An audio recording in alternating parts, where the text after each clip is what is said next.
ہلاکت اور ہے، شہادت اور ہے۔ یہ ماتم، یہ گریا، یہ اپنے آپ کو ہلکان کرنا، یہ اپنے آپ کو تھکانا، یہ اپنے آپ کو زحمت میں ڈالنا، یہ کسی کے نزدیک ہلاکت ہوگی، ہمارے نزدیک وہ مشقت ہے جو شہادت تک لے جاتی ہے۔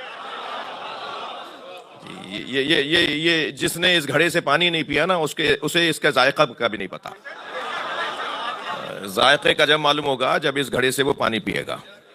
ہمارا مشرب ہی کچھ اور ہے، ہمارا ذوق ہی کچھ اور ہے، ہم جس دید سے چیزوں کو دیکھتے ہیں وہ اینک ہی کوئی اور ہے۔ یہ فرش ازاں اینک بدلنے کی جگہ ہے۔ میں اکثر اپنے عرائض میں یہ عرض کرتا رہتا ہوں کہ اپنے ساتھ اپنے بھائیوں کو بھی لایا کیجئے، جو مجالس میں نہیں آتے یا جن کو روکا گیا یا جو کسی بھی وجہ سے ان کے مذہب کا حصہ نہیں ہے، مگر آپ کے دوست ہیں نا وہ، تو انہیں اپنے ساتھ ضرور لایا کریں۔ ہر دوست اگر ایک اپنے ایسے دوست کو بھی لیا ہے جو مجلسوں میں نہیں آتا، آپ یقین جانیے کہ ایک دفعہ اس نے اگر ایک قطرہ بھی اس گھڑے سے پانی پی لیا تو یہ آپ کی جانب سے خدمت ہوگی اس کے لیے۔ ہم جس دید سے کربلا کو دیکھتے ہیں نا، ہم جس اینک سے کربلا کو دیکھتے ہیں، یہ فرش ازاں اینک بدلنے کی جگہ ہے، دید بدلنے کی جگہ ہے۔ سرخ شیشوں والا اگر اینک لگا لیا جائے تو شلجم بھی چقندر نظر آتا ہے۔ تو وہ زاویہ ہے۔ صلوات پڑھیں ذرا محمد والے۔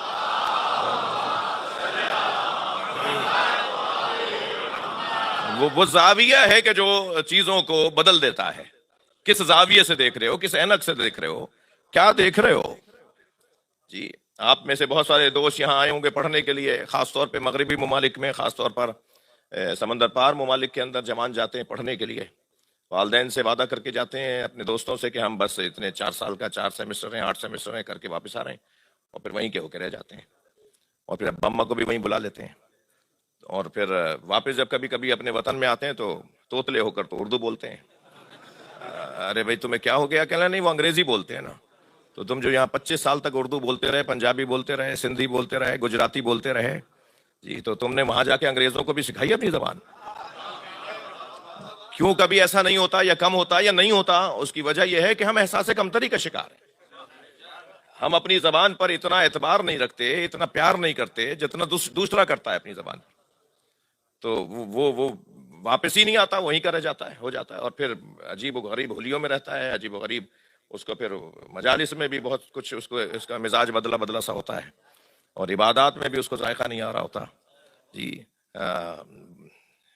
ہندوستان بر صغیر کا ایک بہت بڑا نام، مصور پاکستان، شاعر مشرق، جی ایک انقلابی، ایک فلسفی، علامہ ڈاکٹر محمد اقبال رحمۃ اللہ علیہ۔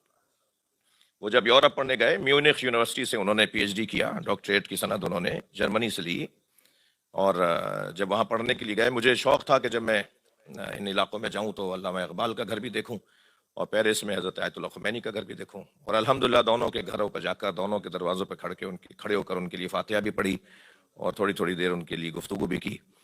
تو جب علامہ اقبال کے ہاں میں گیا تو وہ حتیٰ انہوں نے وہ جو دریائے نیکر کے کنارے جو ایک روڈ چلتا ہے، ایک رستہ ہے، دریا جو رستہ چلتا ہے، ایک بڑی مناسب شاہراہ ہے، بہت بڑی بھی نہیں ہے اور بہت کوئی گلی بھی نہیں ہے، روڈ ہے، اس کا نام انہوں نے علامہ اقبال کے نام پہ رکھا ہوا ہے، اور میونخ یونیورسٹی کا ایک پورا کیمپس، ایک شعبہ علامہ اقبال کے نام پر ہے۔ اقبال جب وہاں پڑھنے گئے تو انہوں نے کہا کہ میں تو انگریزی میں پڑھوں گا، میں تو جرمن زبان میں نہیں پڑھوں گا۔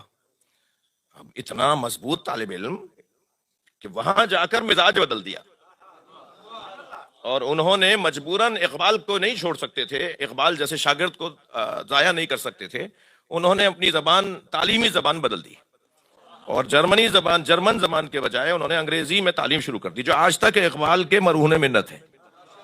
وہاں پڑھنے والے طالب علم اقبال کا احسان مانتے ہیں کہ ڈاکٹر اقبال کی وجہ سے ہمیں یہ سہولت ہو گئی کہ ہم دنیا سے آتے ہیں اور یہاں انگریزی میں پڑھتے ہیں۔ وہ علامہ اقبال نے کہا تھا۔ اچھا، اقبال جو ہے واپس آ کے تو انگریز ہو جانا چاہیے تھا نا انہیں، یعنی گورا ہو جانا چاہیے تھا انہیں، مگر علامہ اقبال واپس آ کے اور زیادہ انقلابی ہو گئے، اور زیادہ انہوں نے معاشرے کی بہتری کے لیے شعر کہنا شروع کیے، اور انقلابی افکار انہوں نے بیان کرنا شروع کیے۔ تو اقبال تو واپس آ کے کچھ اور اسی رنگ میں رنگ تھے۔ تو اقبال نے 2 مصروں میں یہ علت بیان فرمائی کہ میں کیوں نہیں بدلا اور میں کیوں بدلوں. اقبال کہتے ہیں خیرہ نہ کر سکا مجھے جلوے دانش فرنگ.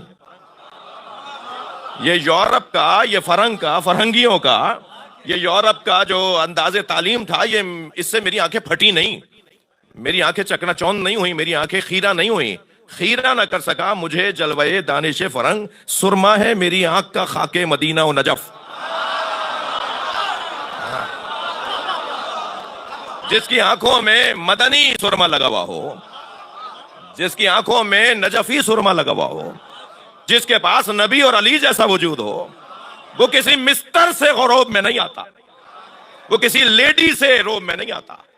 جس کے پاس سیدہ زہرا ہو، جن کے پاس قرآن ہو، جن کے پاس کربلا ہو، اس اینک سے دیکھا جائے تو ہمارے پاس کیا نہیں ہے. یہ اگر مجالس عزا اور یہ ذکر اہل بیت نہ ہو تو عزیزان گرامی معاشرہ کب کا برباد ہو جاتا. میں اس جوان اور اس بچے کی تسلی کے لیے ایک جملہ کہنا چاہتا ہوں. سوال ہوتا ہے کہ کیوں کربلا کی طرح، امام حسین کی طرح باقی ائمہ نے کربلا نہیں بسائی؟ باقی ائمہ نے قربانی کیوں نہیں دی؟ باقی ائمہ نے قیام کیوں نہیں کیا؟ عزیزان گرامی، امام حسین کی قربانی تاریخ ابدیت کی سب سے بڑی قربانی. اللہ نے سب سے عظیم قربانی لے کر باقی ائمہ کی امامت کا ذمہ داری اور فریضہ یہ قرار دیا کہ کربلا کو محفوظ رکھو. کربلا کو محفوظ رکھنا ہر امام کی امامت کا حصہ. یعنی جتنی بڑی قربانی امام حسین نے اپنی جان دے کر پیش کی ہے، ائمہ بعدی نے، بعد کے ائمہ نے اسے محفوظ رکھ کر پیش کی ہے. ضرورت ہی نہیں ہے دوبارہ قربانی کی، ضرورت ہی نہیں تھی دوبارہ کربلا بسانے کی. ضرورت یہ تھی کہ کربلا کو دہراتے رہو. کربلا کو جتنا دہراتے رہو گے اتنا معاشرہ اپنی صحیح سمتوں پہ رواں دواں رہے گا. صلوات پڑھ لیں محمد و آل محمد.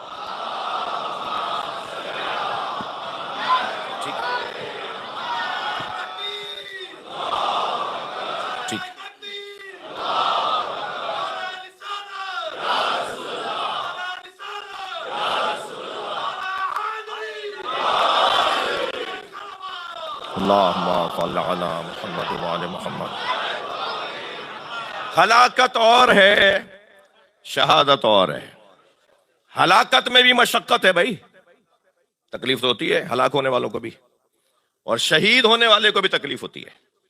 دونوں میں مشقت ہے، دونوں میں بدن کے اوپر، ذہن کے اوپر امور کا شاق گزرنا، امور کا سخت گزرنا، منظروں کا سخت گزرنا، جملوں کا، کیفیات کا سخت ہو جانا، یہ دونوں کے لیے ہے. مگر یہ کیسے طے کریں؟ وَلَا تُلْقُوا بِأَيْدِيكُمْ إِلَى التَّهْلُكَةِ. قرآن تو کہہ رہا ہے کہ اپنے آپ کو ہلاکت میں نہ ڈالو. جی، ایک میڈیکل یونیورسٹی کے اندر یوم حسین سے خطاب کرنے گیا. 1,500 طبی طالب علموں کا مجمع تھا. کچھ ان کے اساتذہ بھی تھے اور کچھ آخری سال کے طالب علم بھی تھے، کچھ پہلے سالوں کے بھی تھے. کوشش کرتا ہے یہ حقیر کے تقریر کم کرے اور سوالات زیادہ لے. پوری دنیا میں اسی حلیے میں پھرتا ہوں، آپ کا نوکر ہوں. یہ جس وقت میرا حلیہ ہے یہ پوری دنیا میں ایسے ہی رہتا ہے. کھل کے پل کی تکلیفیں آتی ہیں، اسے بھی ماتم سمجھ کے برداشت کرتا ہوں. یہ ماتم کی قسمیں ہیں نا. صلوات پڑھیں ذرا محمد عالم.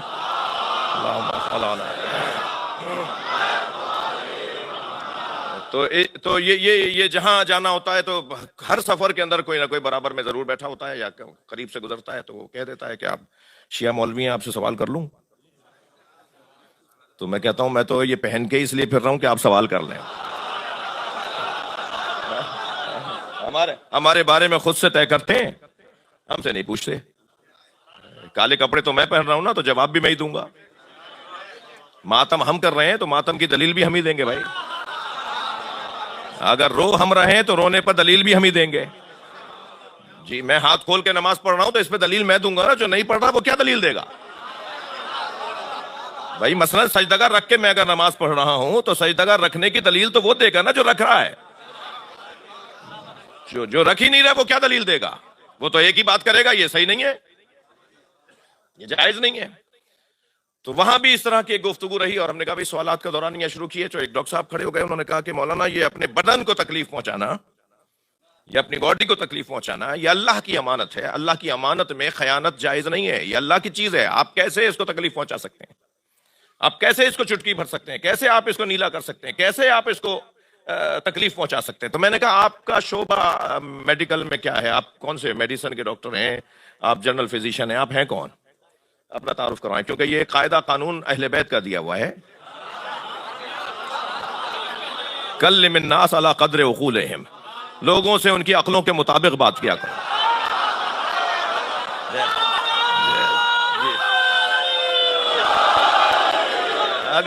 اگر ان کی عقل کے مطابق بات نہیں کریں گے تو بات ضائع جائے گی. تو میں نے ان سے پوچھا جی آپ پہلے اپنا تعارف کروائیے کہ آپ کا شعبہ کیا ہے میڈیکل میں. تو انہوں نے کہا میں سرجن ہوں. میں نے کہا میری مشکل آسان ہو گئی. میں اپنے بدن کو تو تکلیف نہ پہنچا سکتا ہوں. آپ کہہ رہے ہیں کہ بدن کو تکلیف پہنچانا جائز نہیں ہے. آپ جو دوسروں کے بدن چیر ڈالتے ہیں، یعنی ہم اپنا بدن تو تکلیف میں نہ ڈالیں، یہ آپ فرما رہے ہیں، اور آپ دوسروں کے بدن کو چیر ڈالتے ہیں. باقاعدہ اوپن ہارٹ سرجری اور باقاعدہ فلاں جگہ چیرا اور فلاں جگہ آپ نے وہ چاقو چھری چلا دی ہے. تو آپ کے پاس دلیل کیا ہے؟ آپ کے لیے کیسے جائز ہے کسی اور کے بدن کو تکلیف دینا؟ تو کہنے لگے بڑی مصلحت کی خاطر. تو میں نے کہا یہی ہمارا جواب ہے. صلوات پڑھ لیں محمد و آل محمد.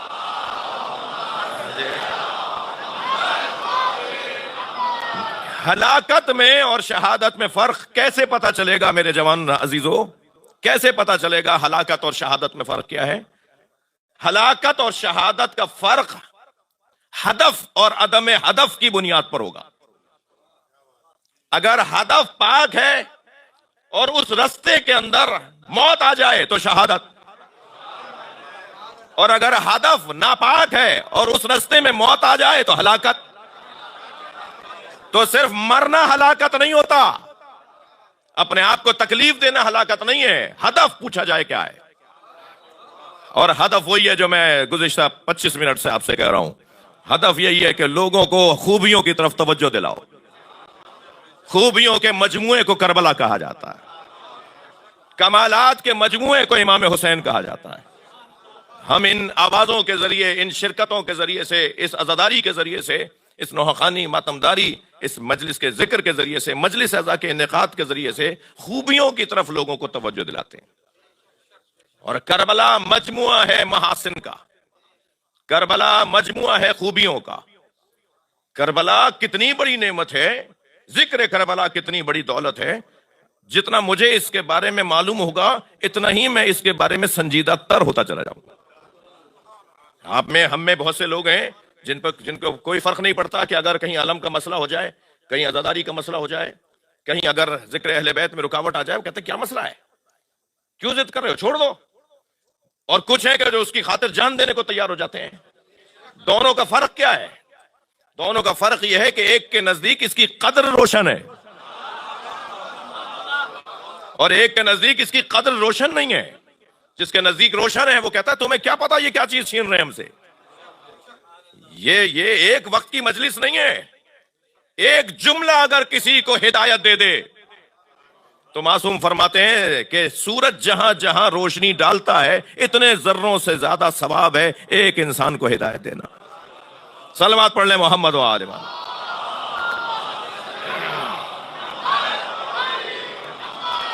پھر ایک مرتبہ صلوات پڑھتے ہیں، تھوڑا سا آگے،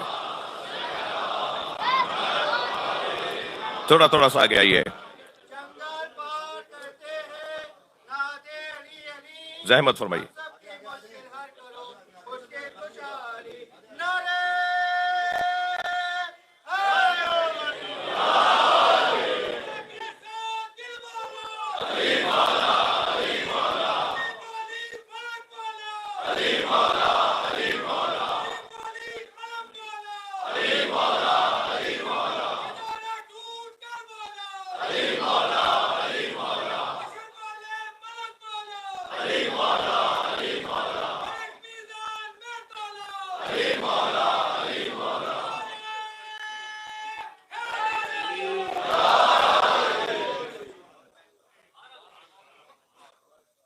ہلاکت اور ہے، شہادت اور ہے. جی ان ھذا لہو البلاء المبین، یہ ابراہیم سے ہم نے سب سے بڑی آزمائش لی ہے، امتحان لیا ہے، اس سے بڑی آزمائش تھی نہیں، ہم نے سب سے بڑی آزمائش لی ہے۔ وفدیناہ بذبح عظیم، دیکھیے حضرت ابراہیم علیہ السلام کی سب سے بڑی آزمائش یہ ہے کہ آپ نے اپنے بچے کے گلے پہ چھری چلائی، جانور ذبح کر دیے، اللہ کی راہ میں دے دیے، خود آگ میں کودنے کو تیار ہو گئے، مگر حق اور سچ نہیں چھوڑا، حق بولنے سے ہاتھ نہیں اٹھایا، سچ بولنے سے اور حق کے پرچار سے ہاتھ نہیں اٹھایا، اور جلنے کو اور گویا شہید ہونے کو تیار ہو گئے۔ لیکن اس سے بڑی قربانی اپنے بچے کے گلے پہ چھری چلانا ہے۔ سارا عالم اسلام حضرت اسماعیل کے بچنے پر جشن مناتا ہے۔ عید الاضحیٰ، حضرت اسماعیل بچے ہیں تبھی تو عید منا رہے ہیں۔ حضرت اسماعیل اگر قربان ہو جاتے تو کیا خوشی منائی جاتی؟ حضرت اسماعیل بچ گئے تو اب سارا عالم اسلام عید مناتا ہے۔ تو جو اس سے بڑی قربانی ہے، تو اس میں اگر حسین بچ گئے ہوتے حضرت اسماعیل کی طرح تو تم کہتے کہ اس دن نئے کپڑے پہننے چاہیے، تم کرتے جو کر رہے ہو کہ نئے کپڑے پہننا چاہیے اور قبرستانوں میں جا کر فاتحہیں پڑھنی چاہیے، لیکن اس دن تو حضرت امام حسین شہید ہو گئے نا۔ تو جب بچنے پر جشن منایا جا رہا ہے تو قربان ہونے پہ تو غم منایا جائے گا۔ اور پھر قرآن کہہ رہا ہے وَفَدَيْنَاهُ بِذِبْحٍ عَظِيمٍ، ہم نے اس قربانی کو بڑی قربانی پر مؤخر کر دیا ہے۔ حضرت ابراہیم علیہ السلام کی بڑی قربانی تھی، مگر اس سے بڑی قربانی کیا ہوگی بھائی؟ جسے علامہ اقبال کہتے ہیں اللہ اللہ بائے بسم اللہ پہ در، مانیے ذبح عظیم آمد پہ سر۔ جو قرآن مجید میں ذبح عظیم کا لفظ آیا ہے نا سورہ صافات کے اندر، وَفَدَيْنَاهُ بِذِبْحٍ عَظِيمٍ، اے ابراہیم حضرت اسماعیل کے گلے پہ چھری چلا دی، انہوں نے تو اپنا کام پورا کیا نا۔ حضرت ابراہیم نے ذبح ہوتا ہوا محسوس کیا، خون بہتا ہوا محسوس کیا، نرخرے سے آواز آتی محسوس کی، اور جب دیکھا کہ بدن ٹھنڈا ہو گیا ہے تو پھر پٹی کھول کے دیکھا تو حضرت اسماعیل تو ساتھ کھڑے تھے، ایک دمبا ذبح ہو گیا تھا۔ تو حضرت ابراہیم نے سوال کیا یا اللہ کیا میری قربانی قبول نہیں ہوئی؟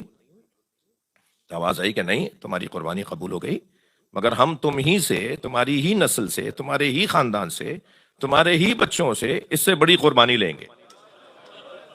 وَفَدَيْنَاهُ بِذِبْحٍ عَظِيمٍ، ہم نے اسے مؤخر کر دیا ہے ایک اس سے بڑی ذبح پر، ذبح عظیم، اس سے بڑی ذبح پر ہم نے اسے مؤخر کر دیا ہے۔ تو اقبال کہتے ہیں اللہ اللہ بائے بسم اللہ پہ در، مولا علی بائے بسم اللہ، بمانیے ذبح عظیم آمد پسر۔ اور ذبح عظیم جو قرآن میں لفظ آیا ہے اس سے مراد پسر علی یعنی امام حسین۔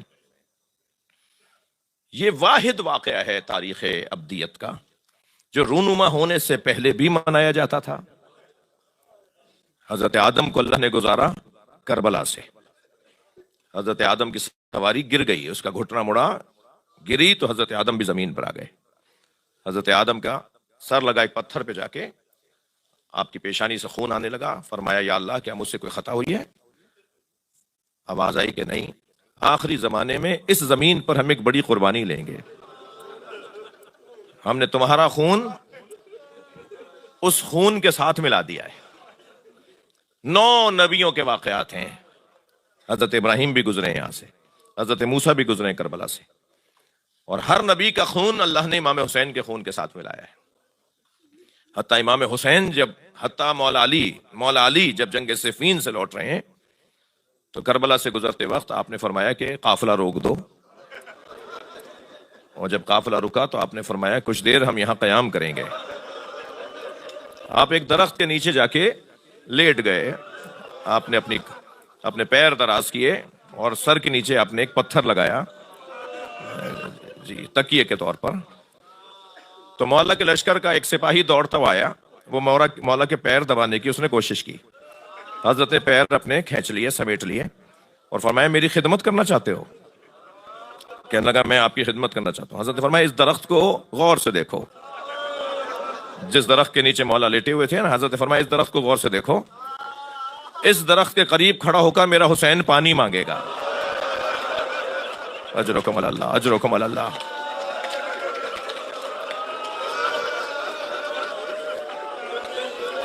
روز عاشور جب امام حسین نے اس درخت کے قریب کھڑے ہو کر حضرت علی اصغر کے لیے پانی مانگا نا، تو امام کی نگاہ گئی کہ اچانک اس لشکر میں یہ فرد بھی کھڑا ہے، یہی جو ہے مولا علی کے پیر دبانا چاہ رہا تھا نا، یہ یزیدی لشکر میں کھڑا ہے۔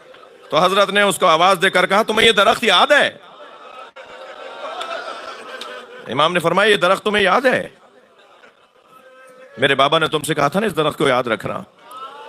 تو وہ کچھ دیر تک سوچتا رہا اور پھر گھوڑا موڑ کر چلا گیا۔ میں اس جانے والے سے کہوں گا یہاں لا تعلقی لغت میں نہیں ہے، جب تم پر حق روشن ہو گیا ہے تو میدان چھوڑ کے کہاں جا رہے ہو؟ کربلا والوں کی لغت میں لا تعلقی نہیں ہے، حق جانبداری ہے، حق کا ساتھ دینا کربلا کا پیغام ہے۔ آپ آمادہ ہو گئے رونے کے لیے؟ چلیے میرے ساتھ کچھ دیر کربلا چلیے۔ میرے مولا صبح عاشور سے عصر عاشور تک لاشوں پہ لاشیں اٹھاتے رہے، بلکہ رونے والوں میں آپ سے ایک جملہ کہہ دوں، کربلا میں امام حسین 56 برس کے ہیں۔ میرے مولا حسین نے اپنے 56 برس کی زندگی میں مصروف ترین دن عاشور کا دن گزارا۔ ایک لاشا لے کر آتے تھے اور دوسرا لاشا لانے کے لیے جاتے تھے۔ 90 سے زیادہ لاشیں اکیلے امام حسین نے اٹھائے ہیں۔ اور آگے بڑھ کر کوئی کہتا تھا نا کہ مولا یہ غلام ہے، تو فرماتے تھے میرا مہمان ہے۔ اجرکم اللہ، اجرکم اللہ۔ جن کے مذہب میں رونا جائز ہے تکلف کر کے نہ روئیں، اور جنہیں آنسو نہیں آ رہے وہ اللہ سے آنسو مانگیں۔ یہ جو قطرہ عشق ہے نا، اس کی بڑی قیمت ہے عزیزان۔ اجرکم اللہ، اجرکم اللہ۔ صبح عاشور سے عصر عاشور تک امام حسین نے لاشیں بہت اٹھائے، مگر رونے والوں 4 لاشوں پہ بہت روئے۔ خود امام حسین کی آنکھوں سے آنسو رکتے نہیں تھے۔ میرے مولا نے جو لاشیں اٹھائے ہیں ان میں ایک منظر تو بڑا عجیب ہے۔ جب حضرت حر کے بیٹے علی ابن حر نے اپنے بابا کو آواز دی نا، بابا میری مدد کیجئے، میں اولاد والوں سے پوچھ سکتا ہوں جوان بیٹا باپ کو اگر مشکل میں پکارے تو باپ کتنی جلدی بیٹے کی مدد کو جائے گا۔ جب حر پہنچا نا بیٹے کے لاشے پر تو کیا دیکھا؟ حسین نے لاشا اٹھایا ہوا ہے۔ میرے مولا حسین نے لاشا اٹھایا ہوا ہے۔ تو آگے بڑھ کے حر نے کہا مولا یہ غلام زادہ ہے۔ تو حضرت نے فرمایا حر جوان کی میت باپ نہیں اٹھاتا، اور جوان بیٹے کی میت اجرکم اللہ، اجرکم اللہ۔ حق ہے ایسے رونے کا۔ ہاتھ جوڑ کر کہوں مولا حسین سے، مولا جب علی اکبر کا لاشا اٹھا رہے تھے کون تھا میدان کربلا میں؟ برابر سے جناب زینب کی آواز آئی۔ امام حسین نے مڑ کر دیکھا، جناب زینب کھڑی تھیں۔ فرمایا بھائی اسے میں نے پالا تھا، لاشا بھی میں اٹھاؤں گی۔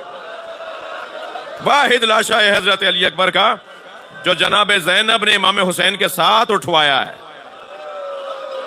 اجرکم اللہ، اجرکم اللہ۔ حق ہے عزادارو، حوصلہ کر کے روئیں، حوصلہ کر کے روئیں۔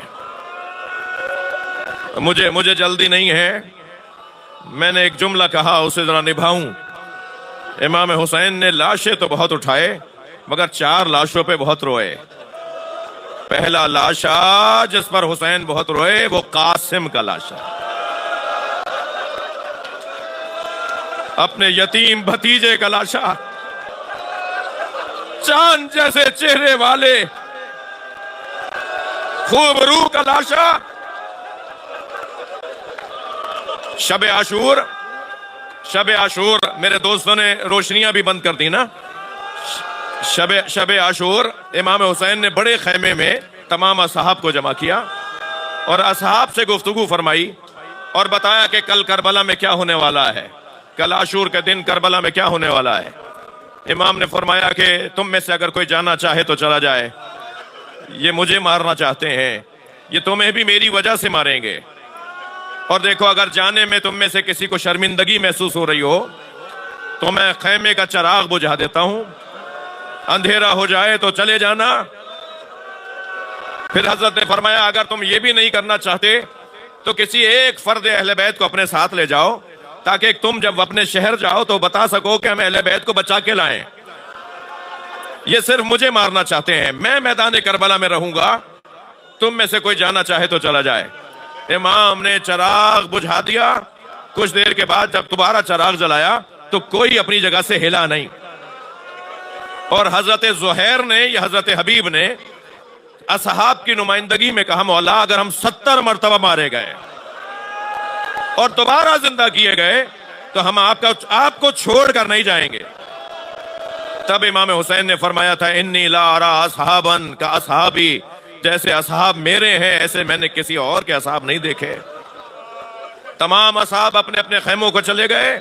رونے والوں, اچانک امام حسین کی نگاہ گئی. جب خیمہ خالی ہو گیا تو امام حسین کی نگاہ گئی کہ خیمے کے کونے میں قاسم کھڑے ہیں. اجرکم اللہ, حضرت قاسم خیمے کے کونے میں کھڑے ہیں. تو امام حسین نے فرمایا, قاسم تم یہی ہو؟ کہ چچا جان میں آپ کی ساری گفتگو سن رہا تھا, مجھے بس اتنا بتائیے میرا نام بھی ہے,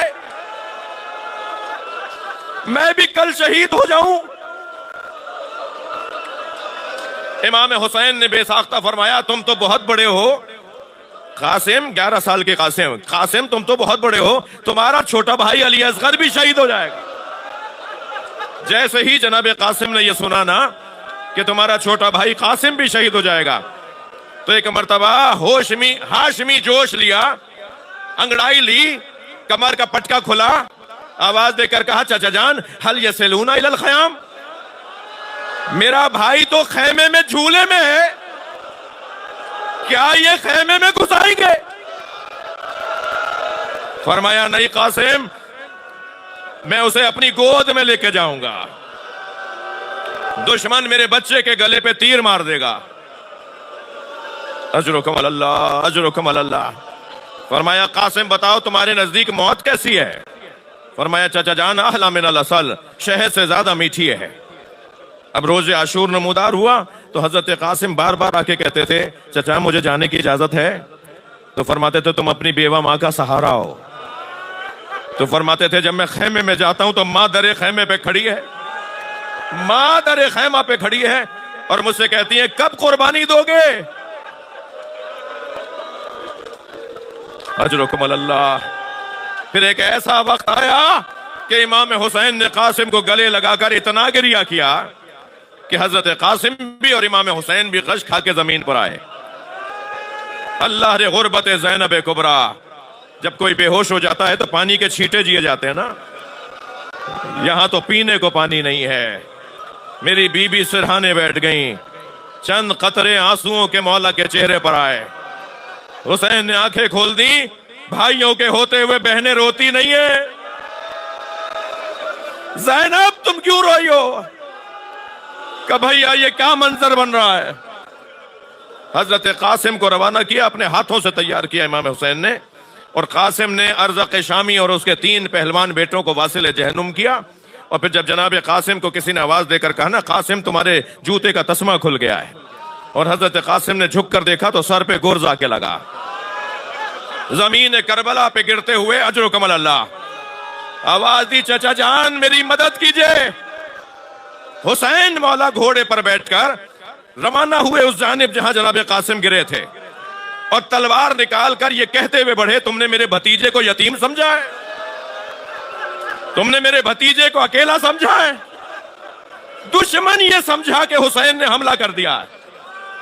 مشرق کے گھوڑے مغرب دوڑے, مغرب کے گھوڑے مشرق دوڑے. آواز آتی رہی, چچا مدد کیجئے. قال, کیسے اٹھایا اپنے بھتیجے کا بدن یہ امام حسین کا جگر جانتا ہے. لاشا لے کے چلے. جب کبھی امام حسین کسی شہید کا لاشا لے کر آتے تھے تو اس شہید کی وارث بی بی آگے بڑھ کر استقبال کرتے, مگر جب جناب قاسم کا لاشا لے کر آئے تو ساری بیویاں تو کھڑی تھیں, اس بچے کی ماں نظر نہیں آئی.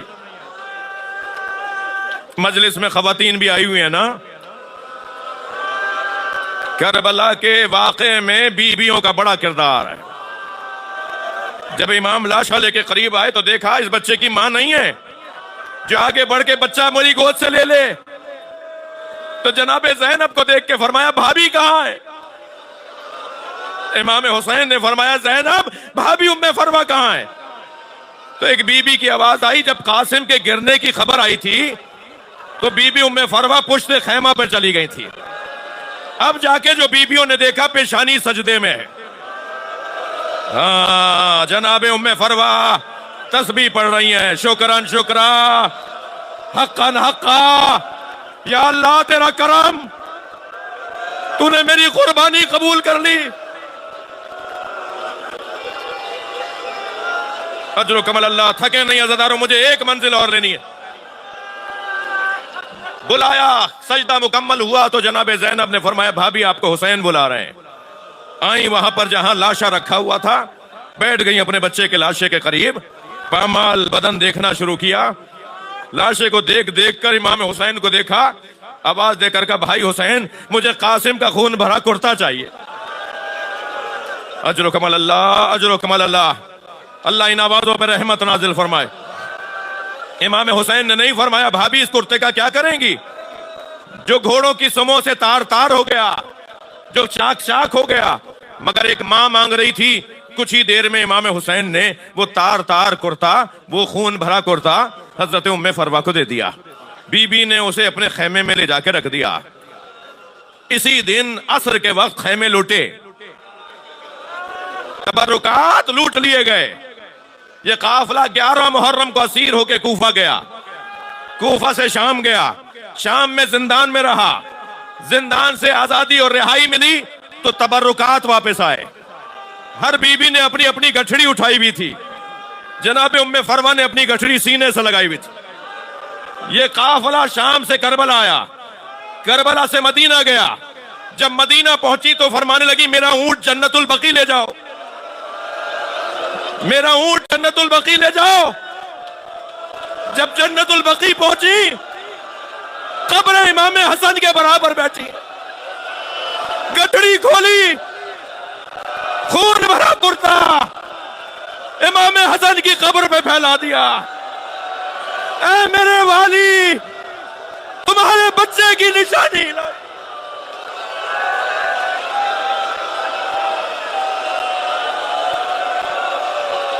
یا حسین